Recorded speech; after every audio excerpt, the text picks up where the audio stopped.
بغیر وضو کے لیٹ کر موبائل میں قرآن پڑھنا کیسا ہے؟ جائز ہے؟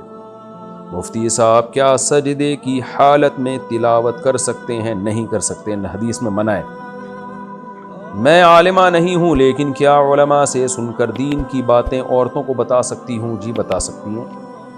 لیکن واعظہ بننا جو ہے نا، واعظ یعنی واعظ و نصیحت کرنا، اس میں اپنے بگڑنے کے خطرات بہت ہوتے ہیں۔ جب آپ پبلک کو بٹھا کے نصیحت کریں تو لوگ واہ واہ بھی کرتے ہیں، عزت بھی دیتے ہیں، ہدیے نذرانے بھی بعض دفعہ آنا شروع ہوتے ہیں، انسان کا نفس خود بگڑنے لگتا ہے۔ اس لیے علماء کہتے ہیں کہ عوام میں واعظ و نصیحت کے لیے ضروری ہے کسی بزرگ سے خود اصلاحی تعلق قائم کریں، کسی کو مینٹور بنائیں۔ تو آپ بھی اگر خواتین میں بیان کرنا چاہتی ہیں تو کسی بوڑھے اللہ والے بزرگ سے اصلاحی تعلق قائم کریں، کیونکہ جوان عورت کے لیے کسی جوان شیخ سے بیعت ہونے میں بھی آج کل فسادات کا بڑا خطرہ ہوتا ہے، کیونکہ انسان جتنا بھی نیک ہو، بہرحال آدمی پہلے ہوتا ہے، وہ نوجوان ہی ہوتا ہے، اس میں خود اس کے بگڑنے کا بھی خطرہ ہوتا ہے، کیونکہ پیر و مرشد کوئی فرشتہ تو نہیں ہے نا، ہے تو وہ انسان ہی، اس میں بھی خواہشات ہیں۔ تو اس لیے جو بھی جوان لڑکیاں ہیں، جب میں ان کو مشورہ دیتا ہوں کسی سے بیعت ہونے کا، تو میں یہی کہتا ہوں کہ جوان پیر و مرشد کے بجائے کسی بوڑھے سے بیعت ہو، اور ایسے بوڑھے سے جس کے پر علماء کو اعتماد ہو۔ مفتی صاحب کیا سجدے کی یہ ہو چکا میرے بھائی، کیا قرآن پڑھ کر مرحوم والدہ کو ثواب پہنچایا جا سکتا ہے؟ جی پہنچایا جا سکتا ہے، لیکن حدیث میں جس چیز کی ترغیب ہے وہ کام کرنا چاہیے، وہ ہے صدقہ۔ تو کوئی بھی اچھا کام کر لے، مسجد کی تعمیر، مدرسے میں پیسے دے دیے، صدقہ، پیسے کو زیادہ فوکس کریں۔ آج کل مسلمان چاہتے ہیں ہم سے نمازیں پڑھوا لو، روکڑا نہیں نکالنا جیب سے۔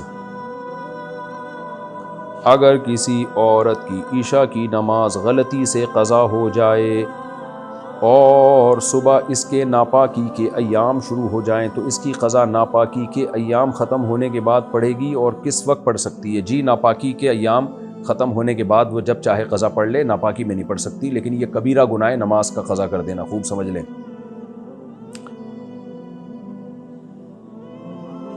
ہم دونوں میاں بیوی بیڈ پر کمبل میں بیٹھے ہوئے ہوتے ہیں اور میں نہ دوپٹے کی دوپٹہ نہیں ہوتا، تو اچانک کبھی میرے سسر اور کبھی میری ساس کمرے میں گھس جاتے ہیں، اللہ ان کو ہدایت دے، بغیر دستک دیے۔ میں اپنے شوہر سے کہتی ہوں کہ مجھے اس سے شرم آتی ہے، آنی بھی چاہیے، تو وہ کہتے ہیں کہ میں اپنے والدین کو کیسے منع کر سکتا ہوں کیونکہ یہ ان کا گھر ہے، میں اپنے شوہر کو کیسے سمجھاؤں؟ آپ اپنے شوہر کو سمجھانے کے بجائے ڈائریکٹ ساس سسر کو سمجھا دیں محبت سے،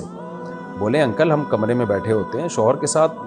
میاں بیوی تو بے تکلف ہوتے ہیں، گپیں مار رہے ہوتے ہیں، بے تکلف ہو کے بیٹھے ہوئے ہوتے ہیں، تو ویسے بھی کسی کے کمرے میں جب لڑکا بالغ ہو جائے نا، تو باپ کو بھی نہیں چاہیے کہ وہ دھاڑ کر کے کمرے میں داخل ہو، یہ اس کو بھی چاہیے کہ نوک کر کے آئے، قرآن کا حکم ہے۔ اللہ نے فرمایا کہ جب بھی کہیں جاؤ تو اجازت لے کے جاؤ، تو اس لیے اس کو پہلے بتا دیں، ساس سسر کو، ان دونوں کو پہلے آپ محبت سے، پہلے میاں کو بولیں کہ آپ خود ہی بتا دیں، محبت سے سمجھا دیں۔ میاں صاحب نہیں بتا رہے تو آپ بہت ہی رسپیکٹ کے ساتھ کہ سسر صاحب آپ میرے باپ کی طرح ہیں، تو آپ بہت اچھے ہیں، مجھے آپ پہ کوئی شک نہیں ہے، لیکن میرے والد صاحب بھی تھوڑا سا اس کا خیال کیا کرتے تھے کہ جب کمرے میں آتے تھے نوک کر کے آتے تھے، تو آپ بھی تھوڑا سا خیال کر لیا کریں، لیکن خود نہ کہیں، کسی اور سے کہلوا دیں، خود کہیں گے نا تو ایسی جنگ شروع ہوگی کہ ختم ہی نہیں ہوگی کبھی۔ ساس کو یا سسر کو سمجھانا بات ایسے جیسے اونٹ کو رکشے میں بٹھانا، بہرحال یہ غلط ہو رہا ہے، اس کو ختم کریں، یہ بالکل غلط ہے، یہ کوئی ساس سسر کا حق نہیں ہے، اور یہ اگر گھر ان کا بھی ہے تو بھی کوئی حق نہیں ہے کہ آپ کسی کے کمرے میں ایسے گھس آئیں۔